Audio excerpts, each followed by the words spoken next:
Mike Radio. My name is Travis, the host, Marine Corps veteran. Oscar Mike Radio is part of the Hoobazoo Network. You can find out more on hoobazoo.com. And I have been waiting for this moment for a very long time.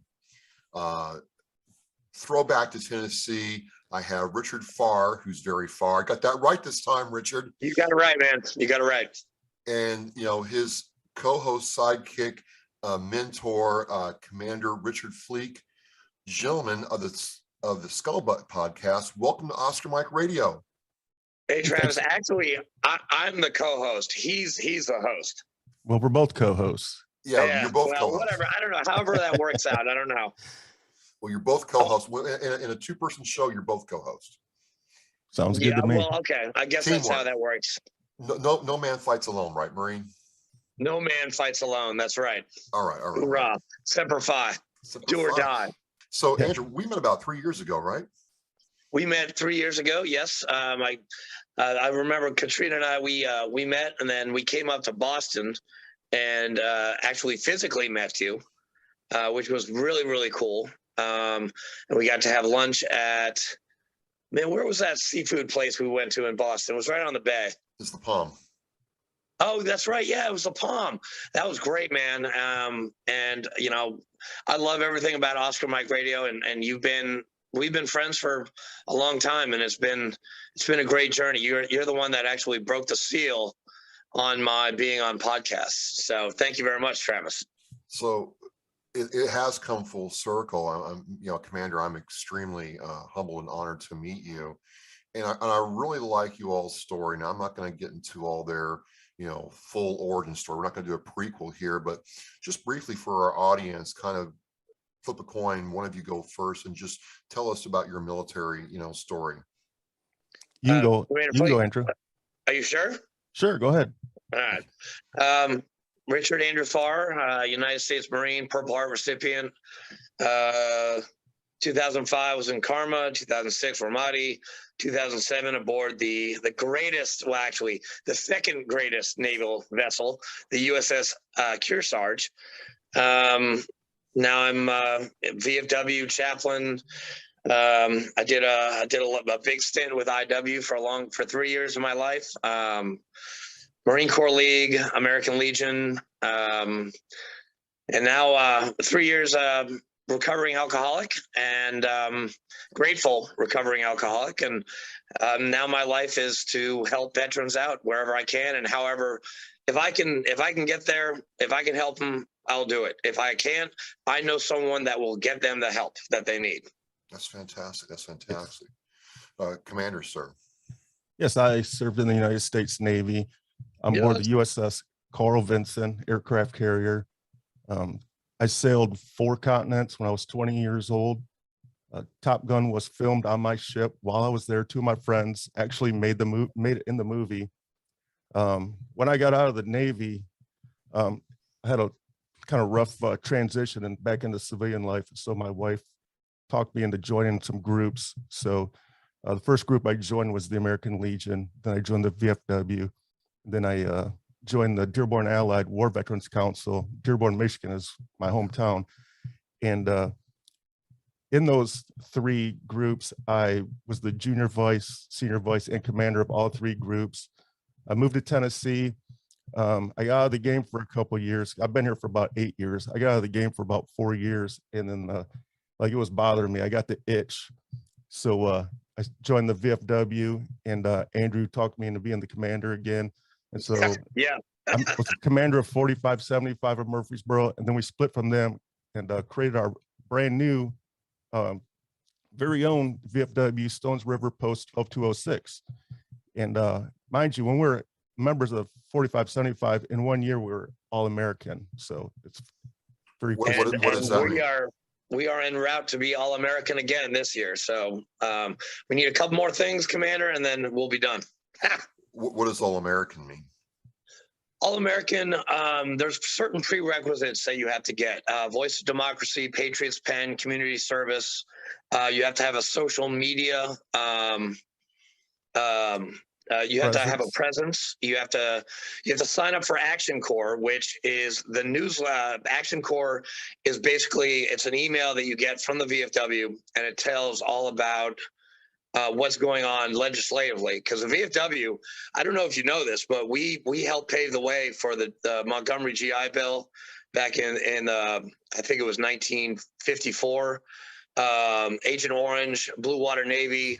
And now we're doing burn pit registry. I mean, basically that email keeps you up to date with what's going on between, the VFW National and Congress. And it's very good to be a part of that Action Corps, because what the VFW National is trying to do for us, for all the 1.3 million members of the VFW nationwide.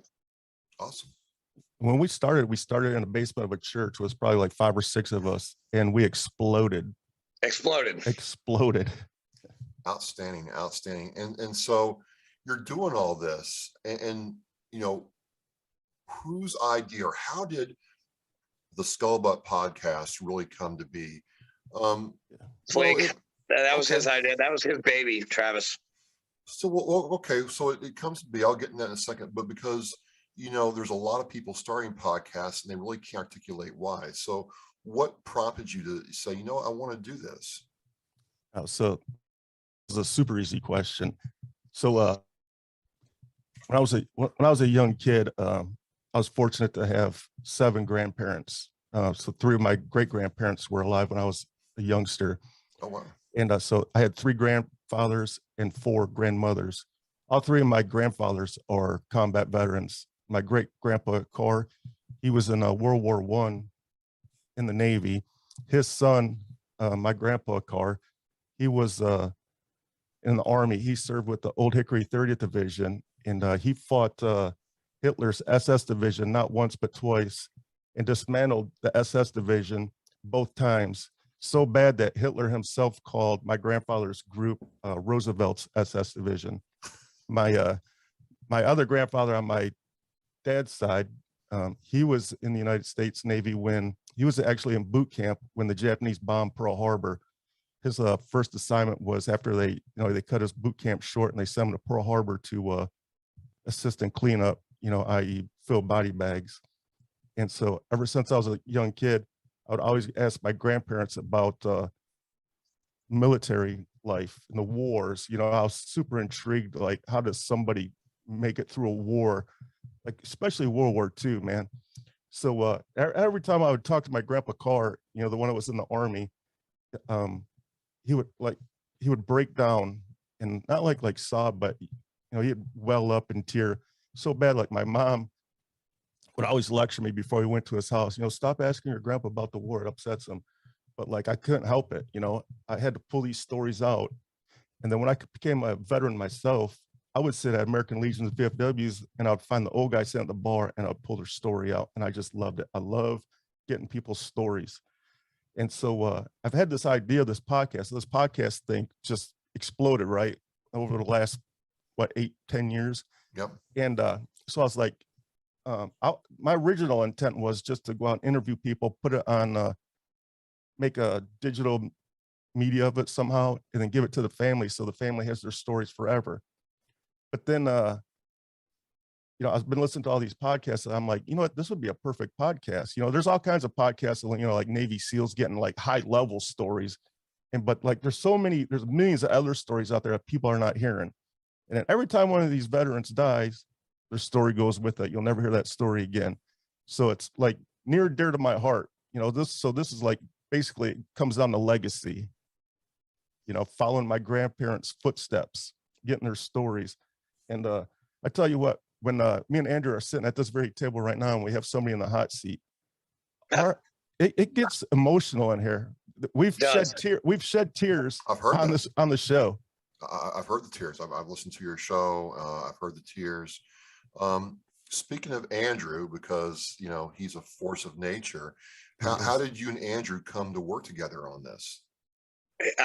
Well, hey, Commander Fleek asked me, and I was very honored and humbled that he'd want to hear my voice like every other week on the radio. But I think I think his idea is amazing. It's recording the stories of those that came before us and those that paved the way. And we've had some really, really, really good interviewees. A Vietnam vet we just had. I saw it change.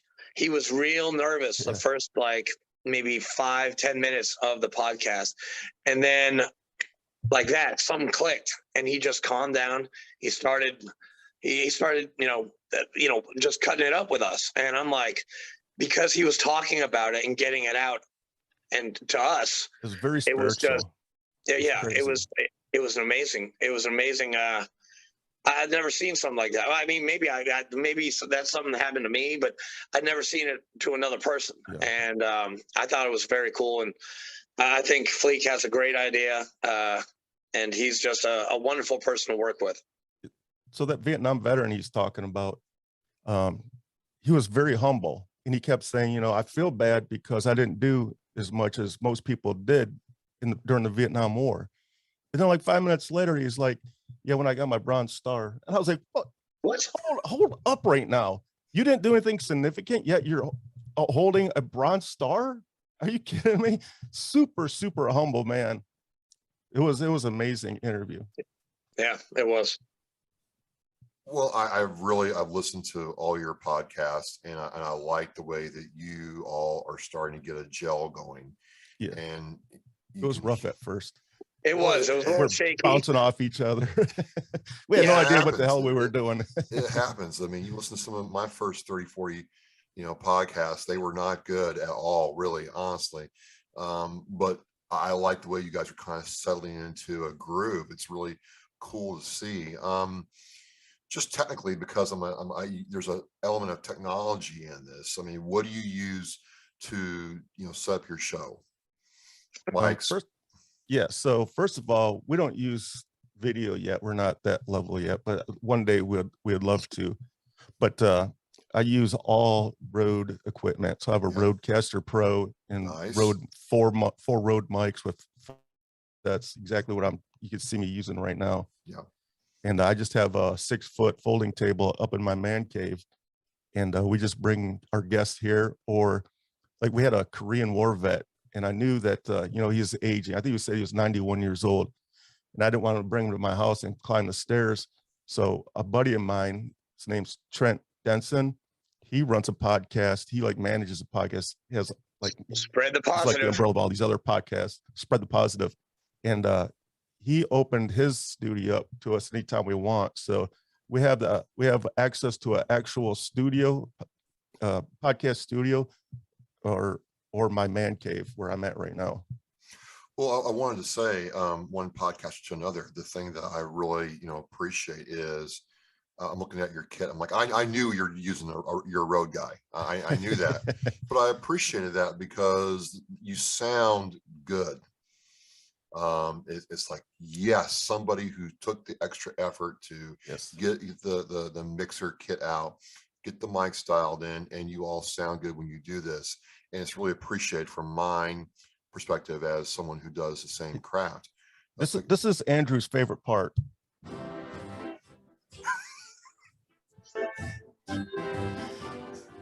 He's got a tune for all the services, man, except for Space Force, because I don't even think they have a tune yet. I don't think they have a tune. We could do Lost in Space. Yeah, there you go. Yeah, that's a good one. So you're a Rode guy. I'm a Zoom guy myself. My mic is not a high-end mic, but I like it because and you've already been able to take what you do and share it around with somebody else. And I like that with the podcast community.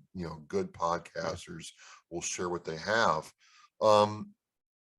One thing that I'm like, yes, I told you all this before we got going today, is you're getting yourselves out there. Tell me about supporting the Dogs for War event, because look, folks, if you're a podcaster, especially a military podcaster, these guys have done it. They took their show on the road and made a positive impact at an event. And anybody can do it if you just do it. So I was really interested in that because I'm like, yes. So how'd that come to be?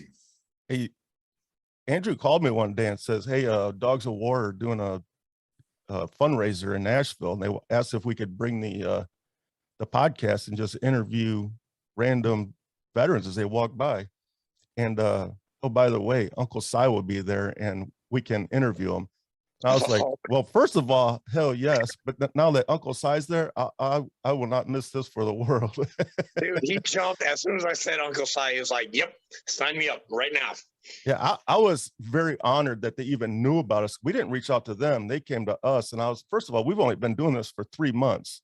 So first of all, how the hell did they find us? And second of all, hell yes, we will definitely be there. Yeah. It doesn't matter. It doesn't matter as long as your show comes from a place of what I like to call truth and authenticity. Commander Fleek, how many interviews did we do that day? Like 5 or 6, something like that. 5 or 6, and they were awesome interviews, man. They were great. Yeah. Even if we didn't get another, Uncle and they Sai, were like, yeah. Even if we didn't get Uncle Sai, it would have been worth it 100 times over. I would do it 100 times over. It was amazing. Yeah, we got Travis McVeigh and Michael and Malachias and Uncle Sai. Chris Turner.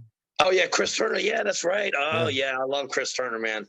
So what was it like? I'm always curious because I've gone, quote, on the road before, close quote, where you pick up and you go to a different place and set up and do this. What was, getting out of the studio like? It was kind of a struggle at first because it was at a gun club outdoors. So the mics were picking up all kinds of background noise.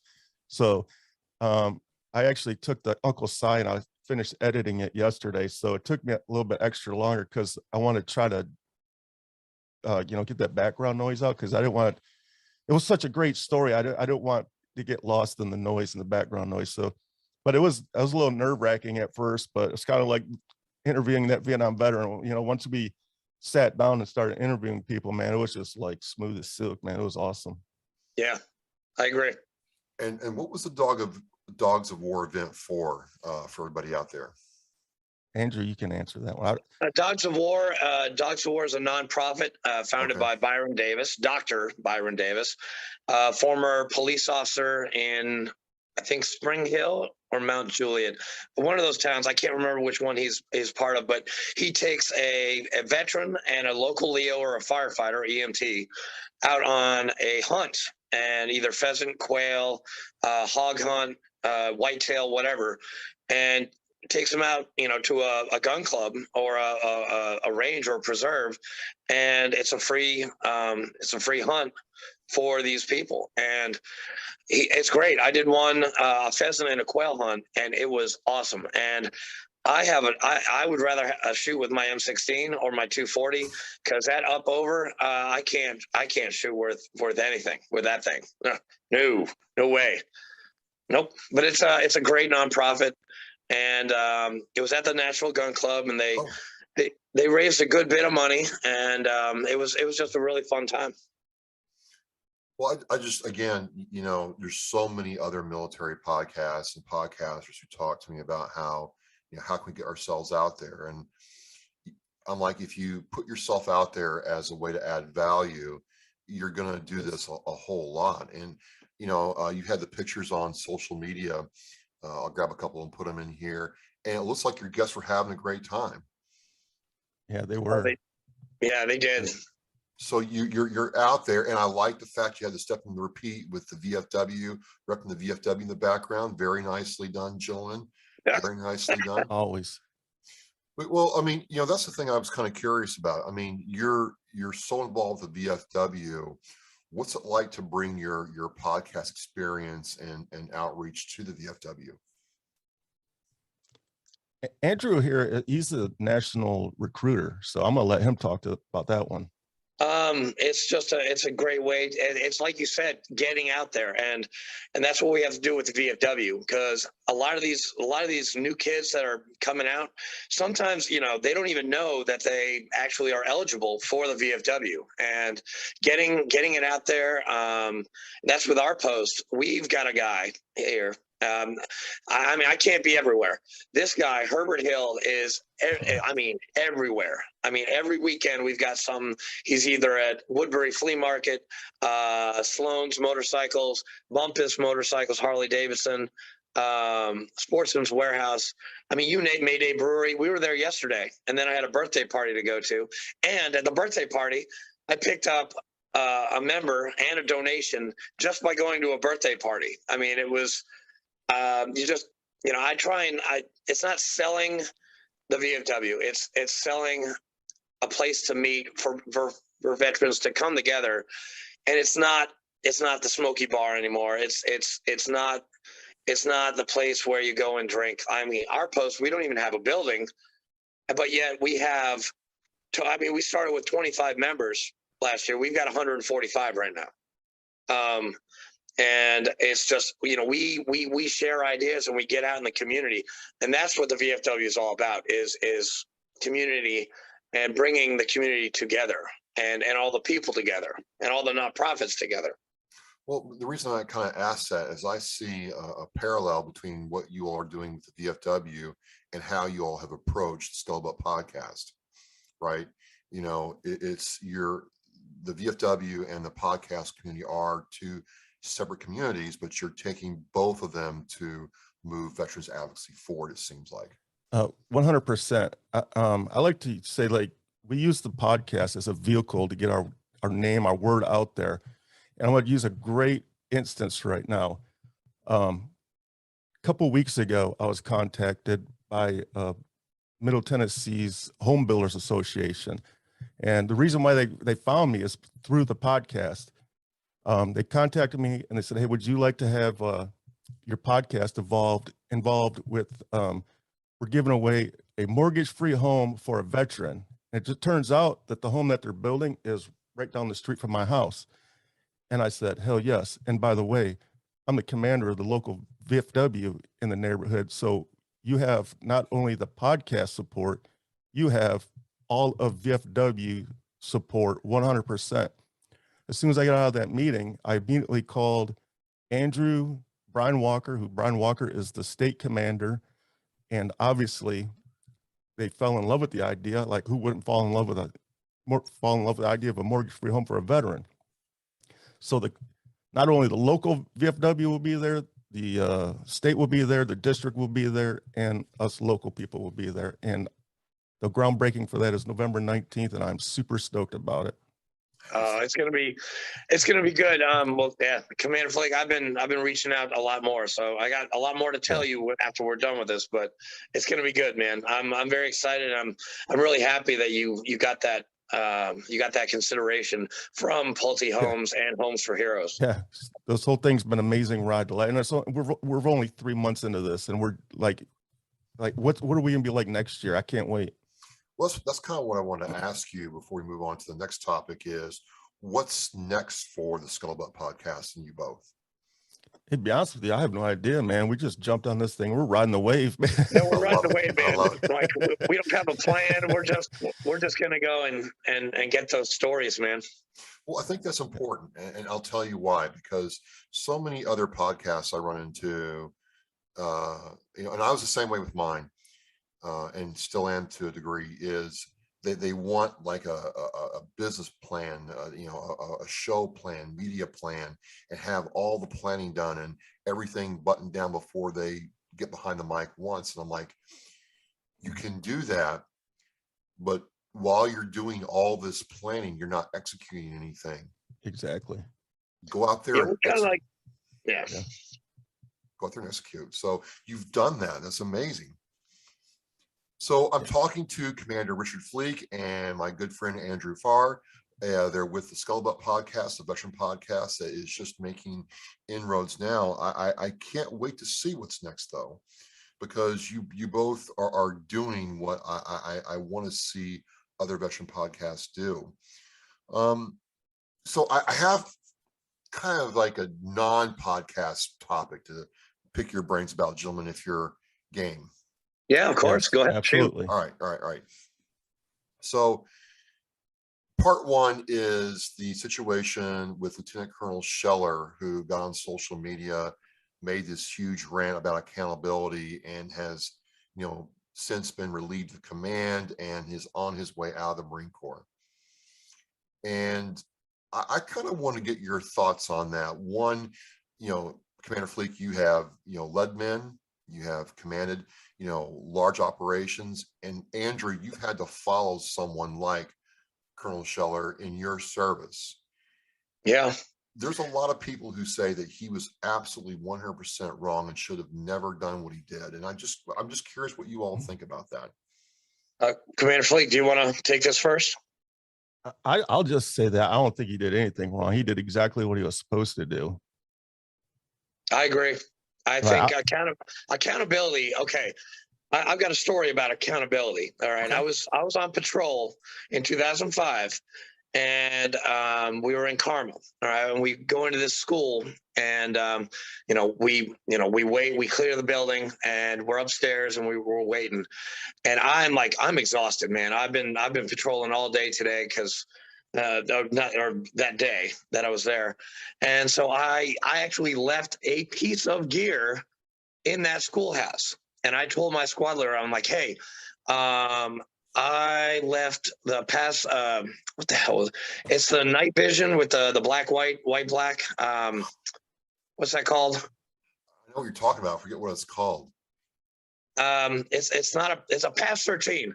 The pass 13, I left it in the school, and I told my squad leader, like, we left the building, and I'm like, hey, he asked me, he's like, where's the pass 13? I'm like, oh, it's in the school. I didn't get it. And I'm like, okay, we got to go back and get it. So accountability, we went back after our patrol. After we got home, we went right back out to get that one piece of gear. And that's accountability. And I think Lieutenant Colonel Scheller was completely accurate. And I'm glad he did what he did. The reason I'm kind of asking that, sir, is there's a lot of officers that I know, and these are, anywhere from 03, 04s all the way up who, took great pleasure, it seemed like, in, criticizing the lieutenant colonel's actions. My view is, I'm like, if I have to, if one of my children want to join the Marine Corps and follow somebody, I'd rather them follow someone like Lieutenant Colonel Scheller than somebody who's not. 100%. Okay, Let's not forget that 13 American lives were lost. So if I'm going to go and I'm going to be led by somebody, I want to follow somebody that's going to stand up for us, not for the scrambled eggs. You know what I'm saying? Yeah. Like I want my kid to follow that guy. Like 13 lives were lost because America blundered this whole situation. They blundered it. So that leads me to my next question. And we've and we feel the same way, is Lieutenant Colonel Scheller gets lambasted in a lot of places. People who support him are being told to shut up. But it's crickets from the same people, the same officers I know that had no problem lambasting, this Marine, are crickets about the fact that, the Joint Chiefs head, General Milley, called China to warn them that, Trump is not going to do anything. And I can't wrap my head around how that was, one, okay, and two, how the man still has his job. And three, why aren't we calling for his resignation? I'm just curious if I'm, off base here, or what am I not seeing? I think you take this, man. You've got a little bit more knowledge in this than I do. Exactly. China is literally one of our biggest enemies. And for one of our own officers to call them and give them heads up, man, that, as far as I'm concerned, he should be in the brig. But what is it, sir? What is it? Why are his fellow officers almost to a man quiet about this? Like, you don't hear any officer stepping out of line at all, and he's getting a free pass.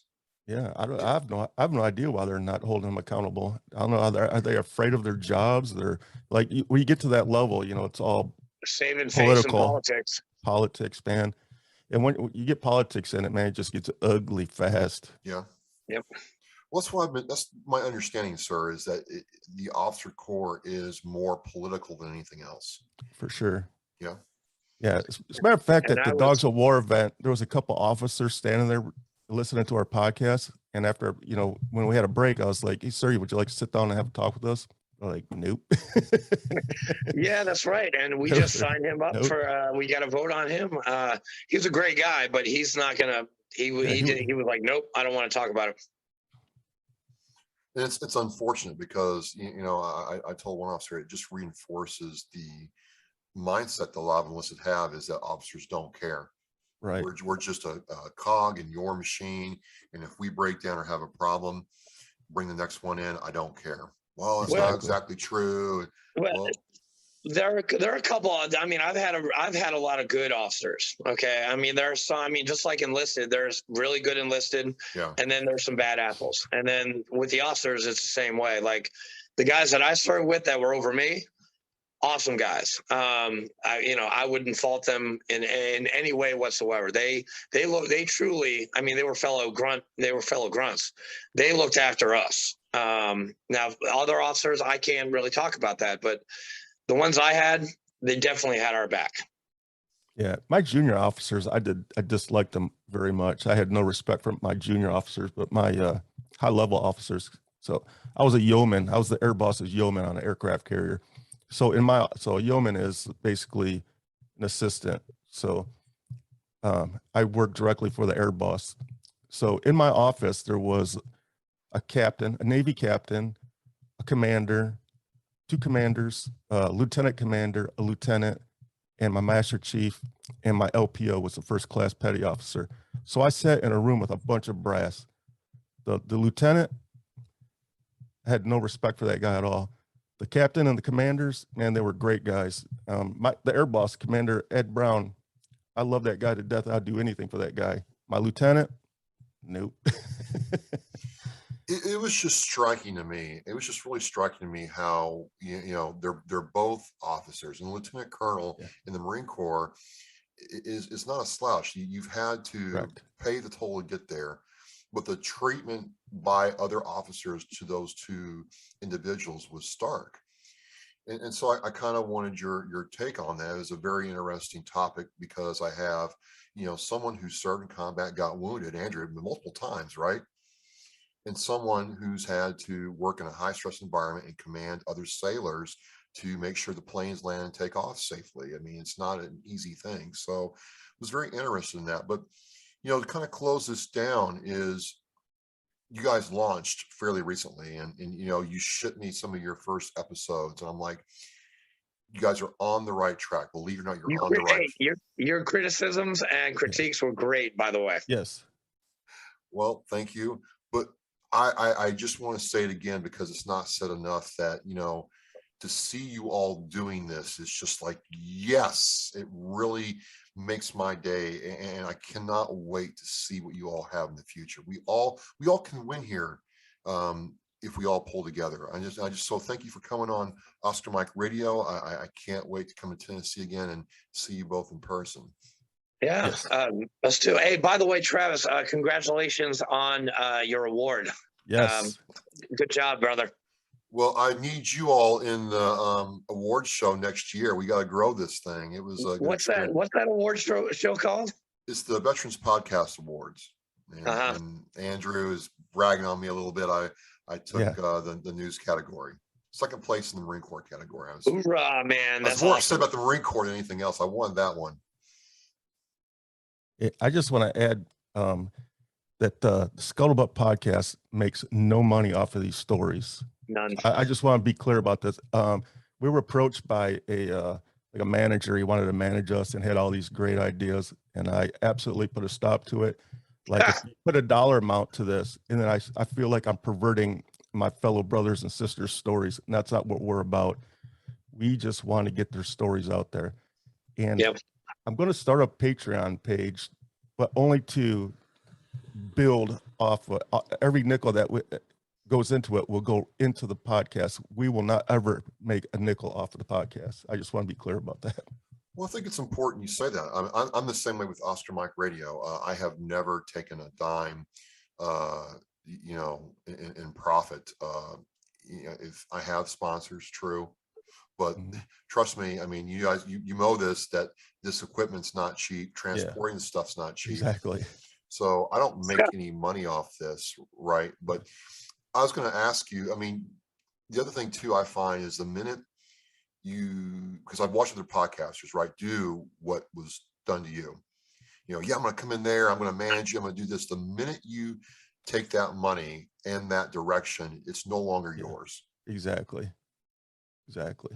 And I couldn't live with myself if I did that. I have to be able to get up in the morning and look in the mirror. I couldn't. I'm not selling not one damn story that's on this podcast. You guys are rocking the beards now. I'm almost thinking maybe I should give it a shot. Hey, I got a funny story about that. Hey, so, there's a funny story, Travis. Uncle Sai was sitting at our table, and you know, this man lives with legendary beards. Their whole family just has these legendary beards. So before we even started, I said, "Hey, Uncle Sai, you gotta do me a favor. I need you to rate my beard on the scale of 1 duck to 10 ducks." And he thinks about it. He's like, 10 ducks being the best? I said, "Yes, sir. 10 ducks being the best." He says, "I give you 2 ducks." Oh, way to go, Jack. He didn't even rate my beard. Savage. Wow. Just 2? He gave you 2 ducks, man. Travis, I think Commander Fleek's beard looks amazing. So I think it's better than 2 ducks. I think it's better than 2 ducks, but we'll have to talk to Sai again about that. I'm not a beer aficionado, but I would have to definitely say more than 2 ducks. But wow, dude, I think you should start rocking a beard, Travis. I don't know. I've been baby faced for so long, but it's just great to talk with you. It's great to see your show growing, and then, you know, again, if you're a podcaster or military podcaster, and you're wondering how you can, you know, get out there, well, I mean, subscribe to the Scuttlebutt podcast, get on their social media, and you all have kind of written the template of how to do this in 3 months. Well, because it took me a long time, a lot longer than 3 months to get going. But think about it. You started your show, you guys worked on your gel, you got yourselves gelled out real together, you put yourselves out there. People like what you're doing. And, you know, to the point about emotion, I mean, I'm sitting there listening to the Korean War veteran, and I am like, amazing. I'm getting chills, man. I'm like, you know, you don't hear these kinds of stories that often. And so it's one of those things. That was a good one. His presidential citation was amazing. Really? I started crying when I was reading it. I think out on that one, man, because while the man was talking, I had goosebumps on my arms, and Andrew looks over on the podcast recording. Richard, you're getting goosebumps. I'm like, hey, bro, don't call me out, man. Wait till the mics are dead. Man. I like that stuff. I like that stuff because it's real. You know, it's right there. It's part of the moment. So it's our Stern stuff, man.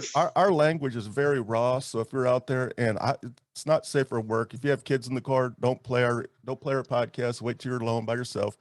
We swear a little bit. He talks like a Marine. I talk like a sailor. It all comes out, and we get raw we get down to business, man. And it does get emotional. We have definitely shed tears on the podcast for sure. Yeah, I was curious about that, and then you know, I'm glad you brought that up, because do you think in this day and age where so many men are struggling mentally, that you're providing an additional outlet to show that, hey, it's okay when you're feeling emotional, to let it out? Yeah, 100%. So right after we launched our first couple episodes, I got a Facebook message from somebody I'd never met a day in my life. And his response was, "Man, I was in Iraq on so-and-so days. Thank you for this episode. This is what I really needed today." And I was like, holy shit, man. This is actually working. It's working.